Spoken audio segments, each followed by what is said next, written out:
Study of the Holiness of God, class number 5. In our past lessons, we have been going through some of the scriptures, mainly in the Old Testament. We have seen that the grace of God has been given unto us so that we may glorify God and we may live lives of holiness and we may pursue holiness without the fear of rejection. But today we're gonna change pace a little bit. Today we'll see when holiness enters humanity. And I wrote here in the board two phrases actually.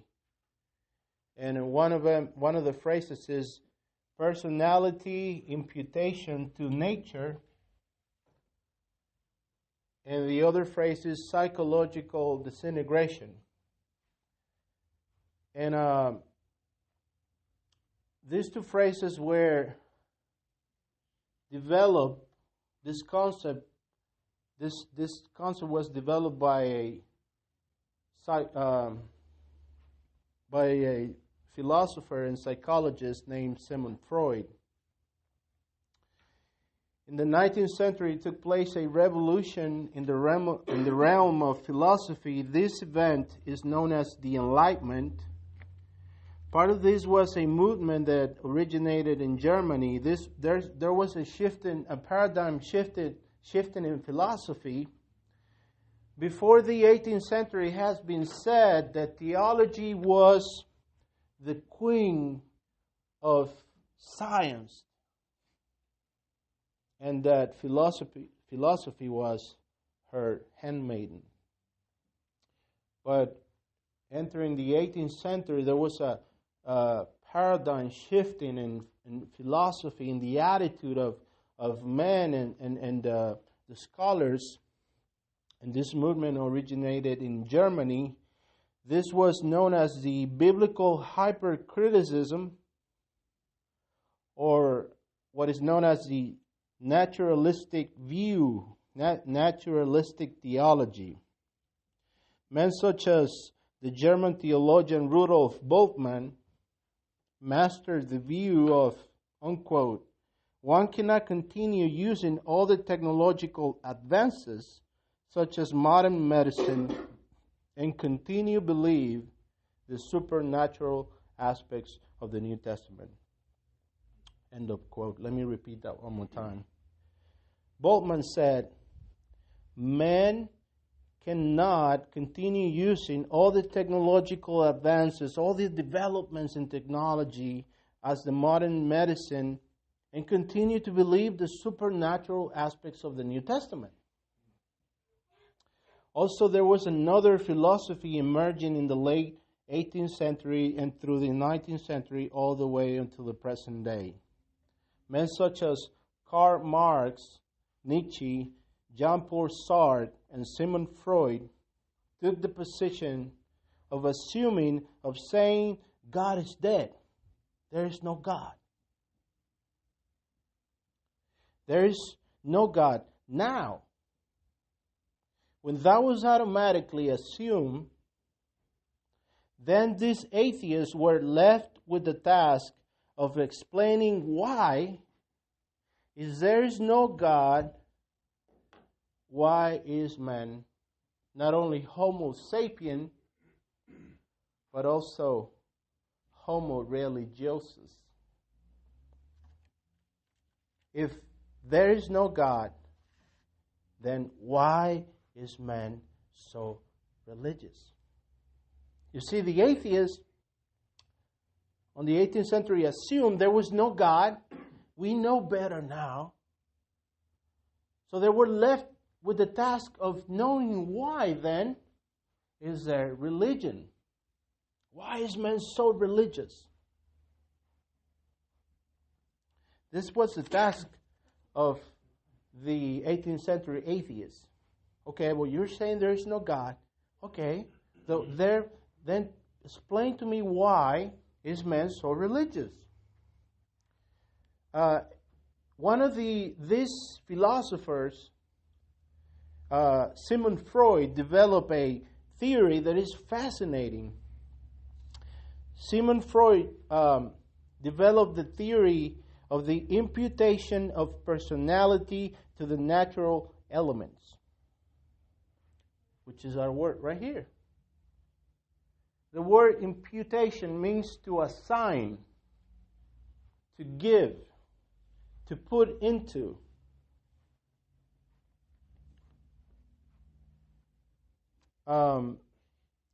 Freud's premise was this: that man invented God out of the psychological need of self-preservation and need of psycho-conservation. Freud thought that before all the discoveries of modern science, when man was faced with all the various natural disasters, such as earthquakes, plagues like the cholera or the Black Plague, volcanoes, eruptions, Freud said that man found himself helpless before these impersonal forces.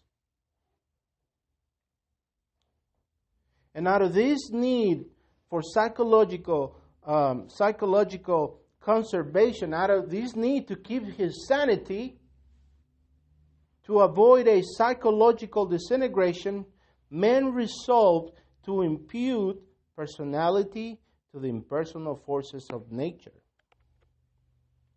In other words, man invented the concept of the deity out of his need of comfort and security and to preserve his sanity. Man assigned personality to the impersonal forces of nature. By this, he imputed personality to the impersonal forces of nature. Now man could deal with a personal force.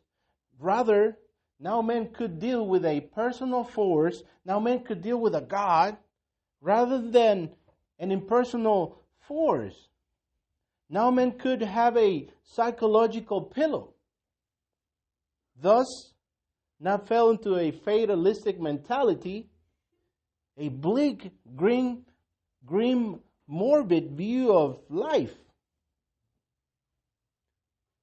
Now man could deal with a person rather, with a being rather than an impersonal earthquake.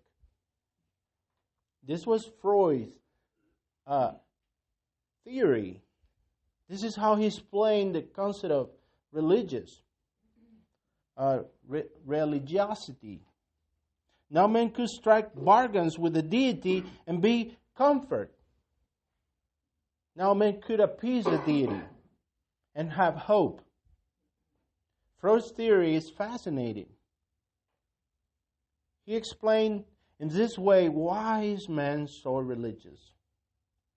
Now men could play and cut deals with a deity instead of facing impersonal forces that left them in despair. Now men could sacrifice to the deity, to the god of the volcano and be preserved, or to the god of the thunder and be preserved. So Freud said that out of this psychological need, out of this psychological need of a cushion, of a pillow, out of this need of a psychological crutch, man invented God.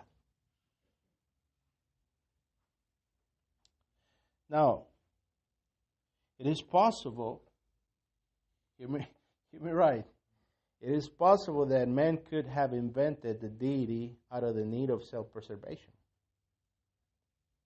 You see, there is a self-defense mechanism that each man has.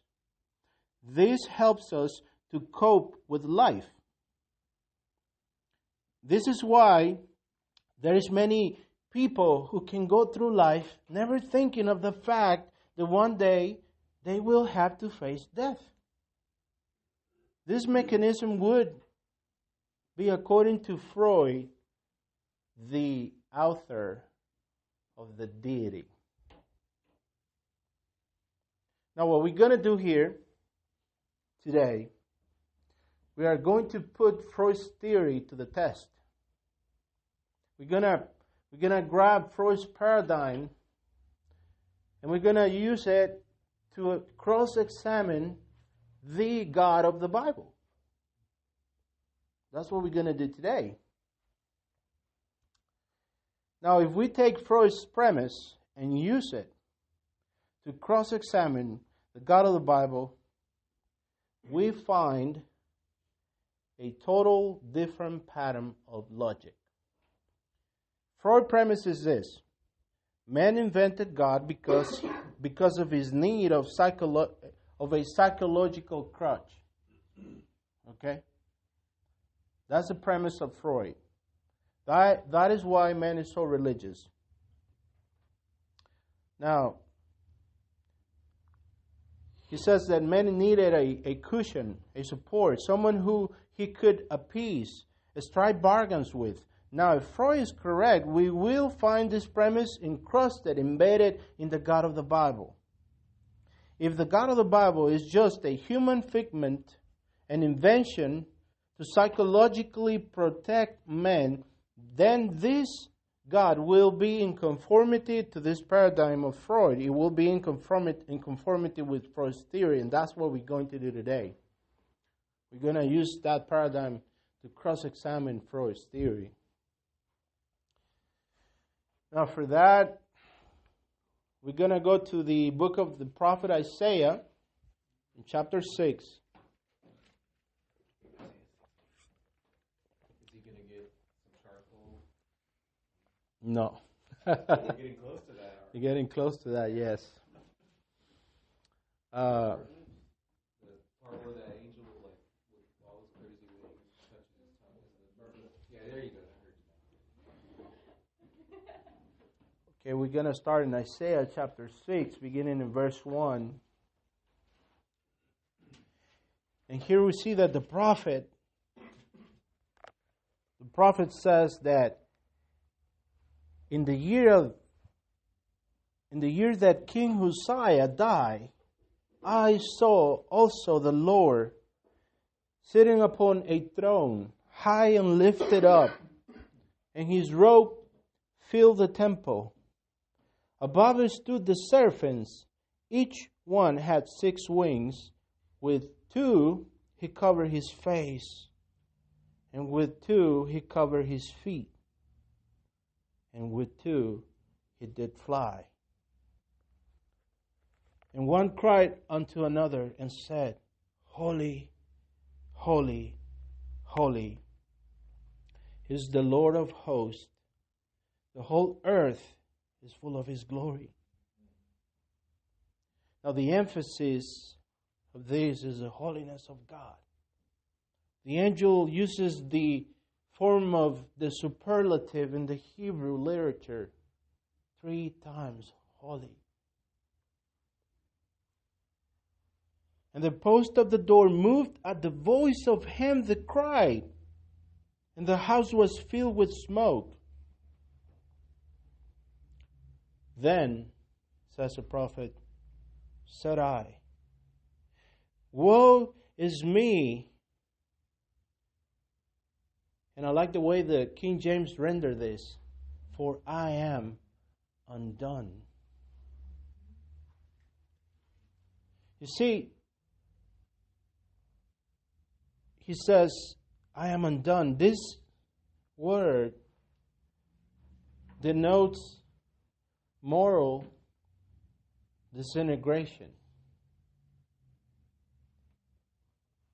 This is falling apart, morally and psychologically falling apart. You perhaps have heard that phrase that says, oh, he has it all together. But this guy does not have it all together.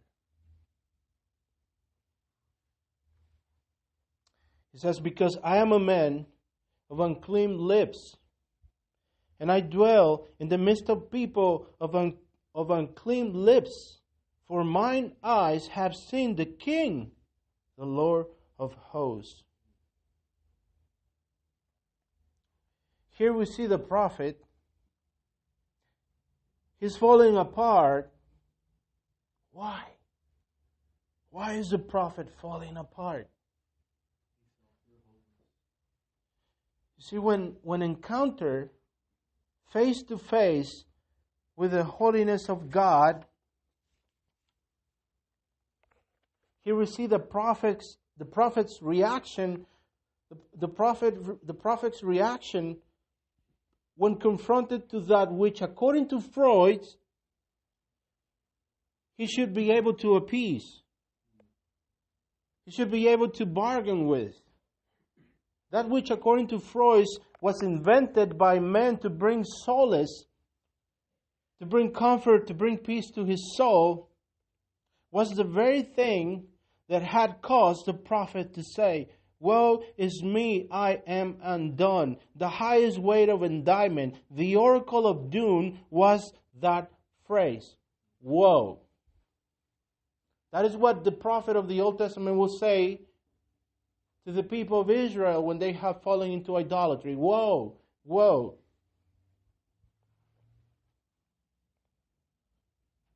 When this man, that by all human standards should have been able to strike a bargain with the deity, you see, Isaiah was a priest, a holy man.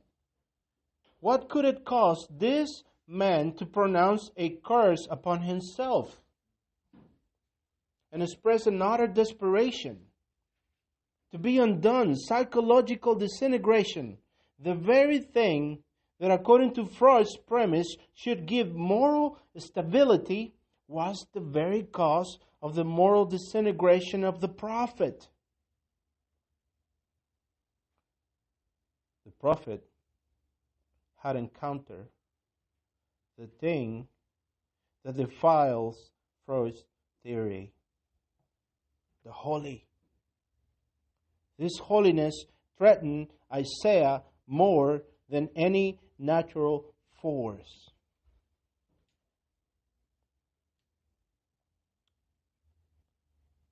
You see, if man invented God to protect himself from psychological disintegration, from failing apart and have hope, if man invented God for this reason, the last thing man would do is to invent a God which he cannot appease. And that is more threatened, a God that is more threatened than the impersonal elements from which he was running away in first place. The God of the Bible cannot be appeased. And it threatens the psychological peace of man more than any elements, more than any natural force. Now, to see this in plain view, we're going to go to the 4th chapter of the book of Mark, the Gospel of Mark. And we are going to take a look when this holiness entered humanity.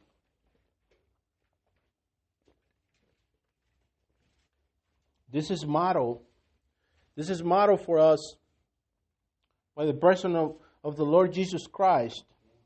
This can be better appreciated in this chapter. You see, in this chapter we see the disciples of Jesus Christ's journey through the Sea of Galilee. Jesus had been preaching all day long. He had been teaching parables. He had been teaching the people. And he's tired. He is tired. Now, so that you know this, in the other side, in the region of the Gadarenes, there is a man who's a demoniac that Jesus is planning to go and rescue. But this is not a subject. I'm just giving you a background on what's going on here.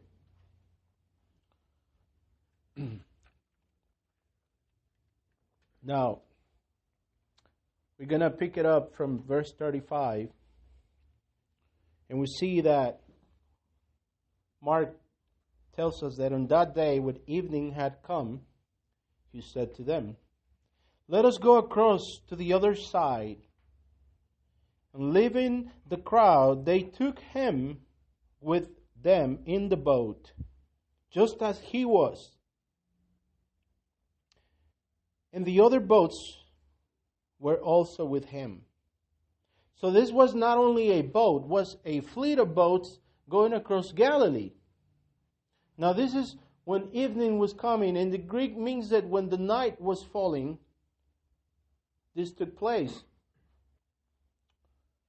And a great windstorm aroused, and the waves were breaking into the boat, so that the boat was already filling and about to sink. But he was in the stern, sleeping on a pillow.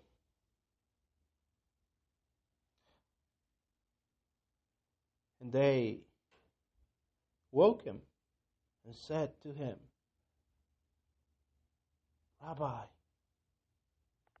don't you care? We are perishing here. Jesus, wake up. You see, to this point, so far, we see the disciples do what Freud says there is the logical thing to do. When faced to the forces of nature, man runs to the deity. In this case, they ran to Jesus. Now, what is not clear to us is whether the disciples knew what was going to take place. There is no clarification. What is clear is they expected Jesus to do something, perhaps pray, because they have seen that Jesus' prayers are efficacious. But they got more than what they bargained for. Teacher, Master, do you not care we are perishing? And he awoke and rebuked the wind and said to the sea, Peace, be still. And the wind ceased. And there was a great calm. One thing you can learn from this lesson is that when the Almighty is resting, nature is shush. Okay? You don't disturb the Lord when He's resting. Peace, be still.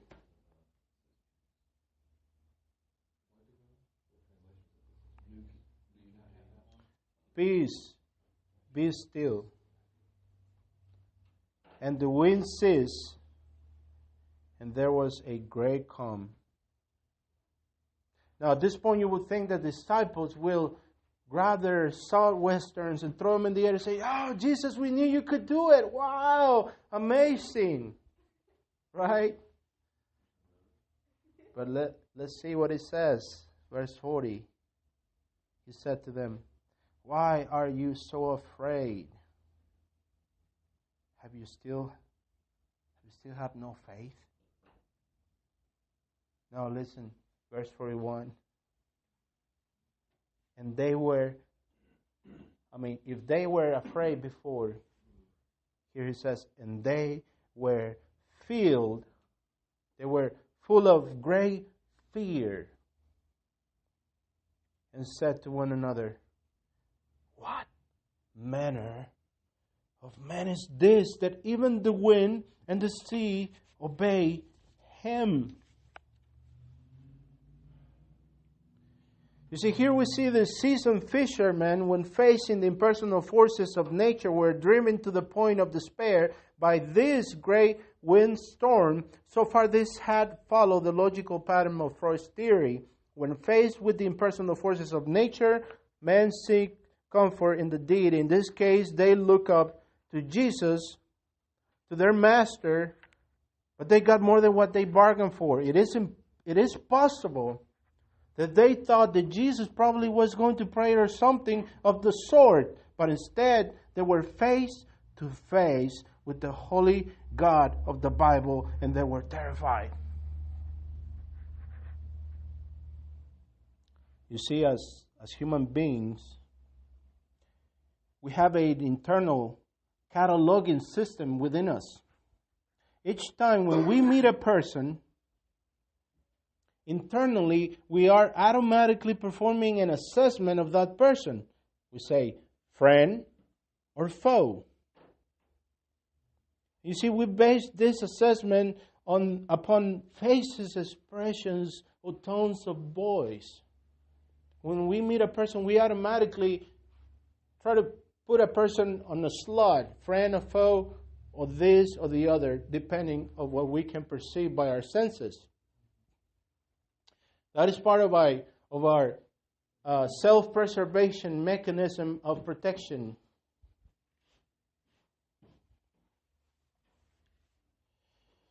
And we have these various categories, these different slots on which we put people. But there was no category for this man. Jesus, who could command at will the impersonal elements, and when compared to the elements, what manner of man is this? This man turned out to be more terrifying than those elements. The Freud said were the reason why man invented the concept of God.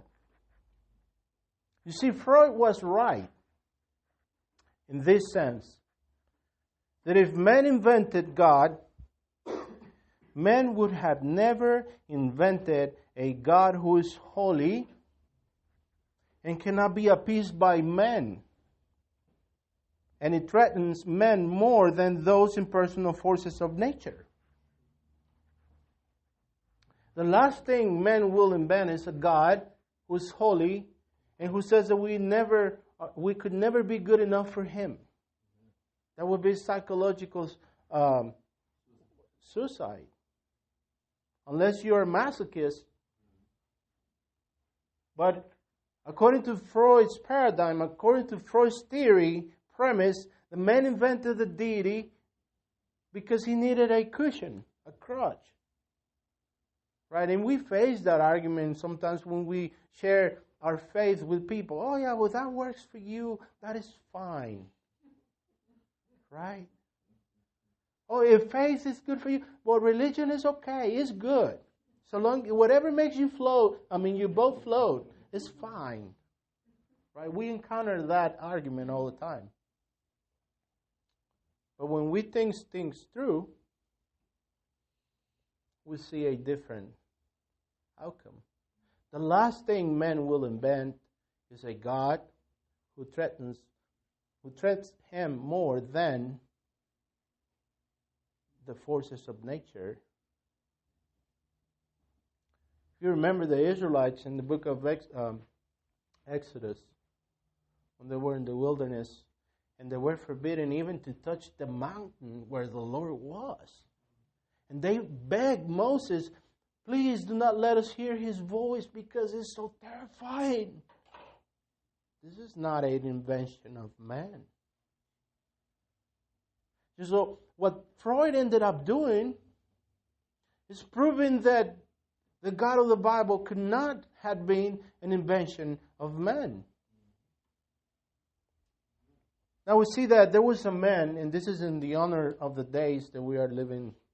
We're coming close to the commemoration of the Reform. There was another man by the name of, if you remember when we took a look in the life of Martin Luther, we saw that Luther had also a struggle with the Holy God.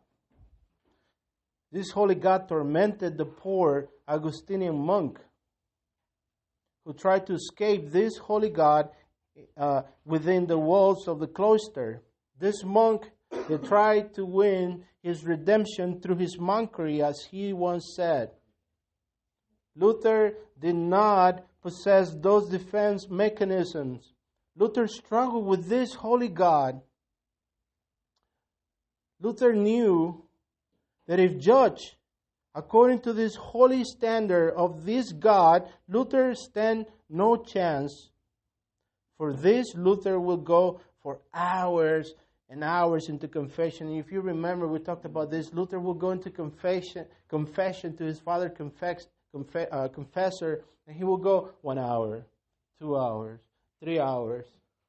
He will give nothing but vexation to his father confessor. And he got to the point that his father confessor would say, Brother Martin, please come back when you have big sins. These little peccadillos that you bring me, he says.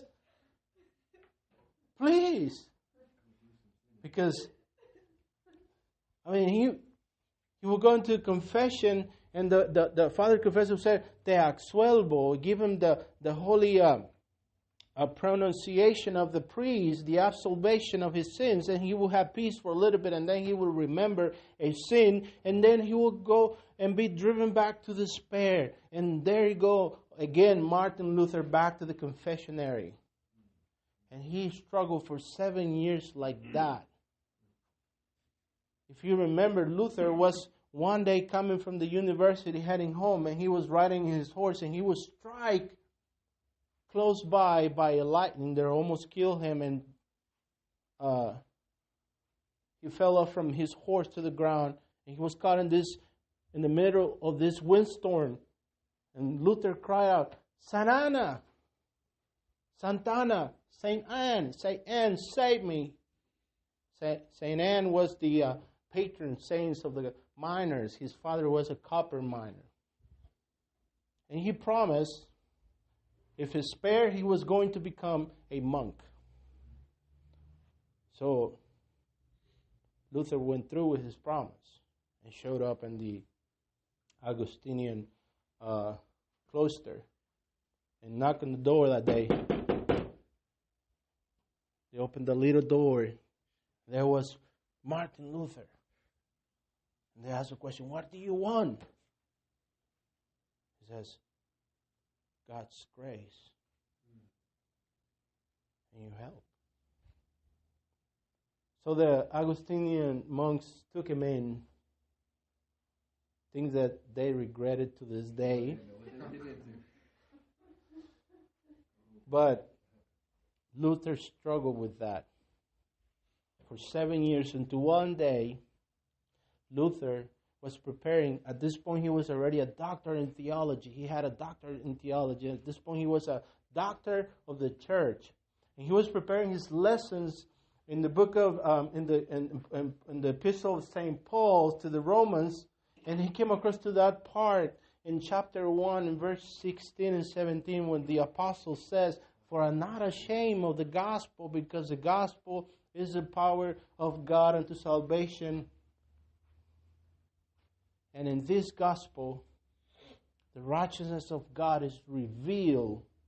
Now, when Luther was reading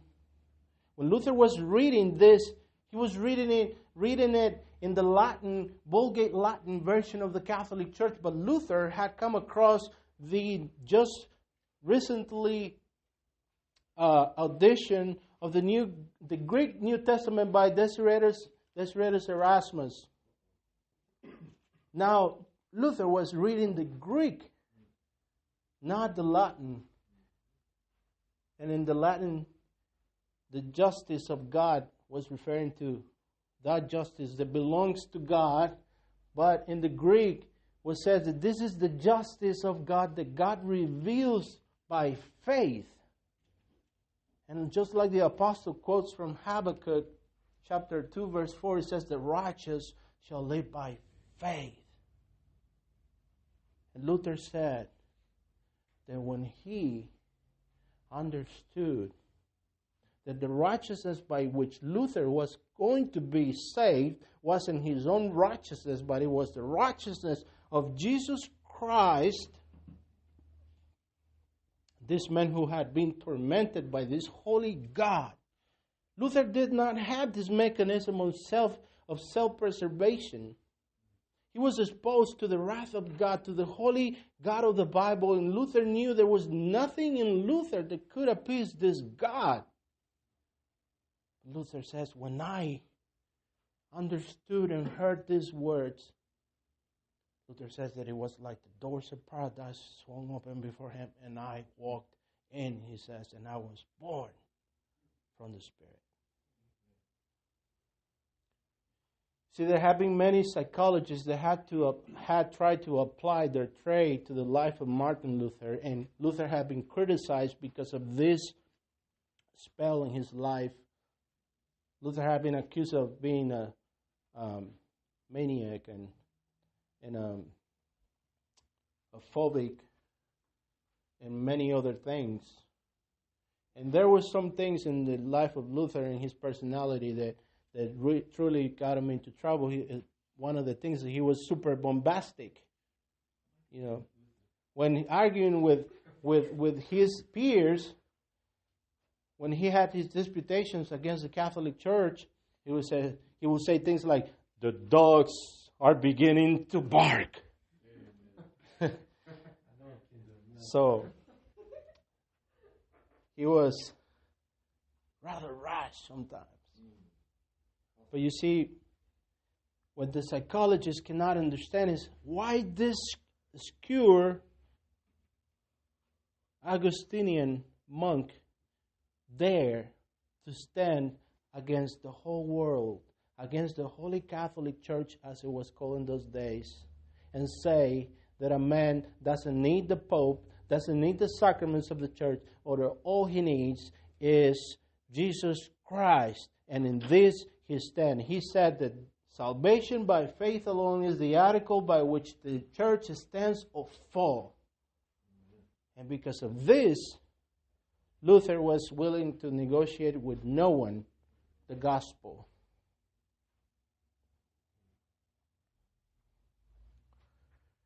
So, as we could see,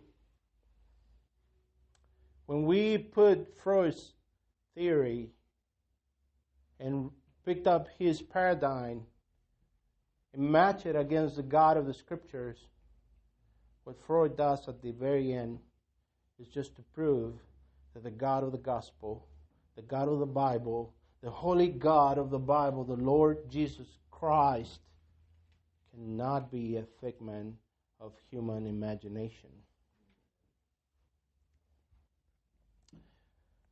Okay, we are going to stop there for today, and we'll continue next week.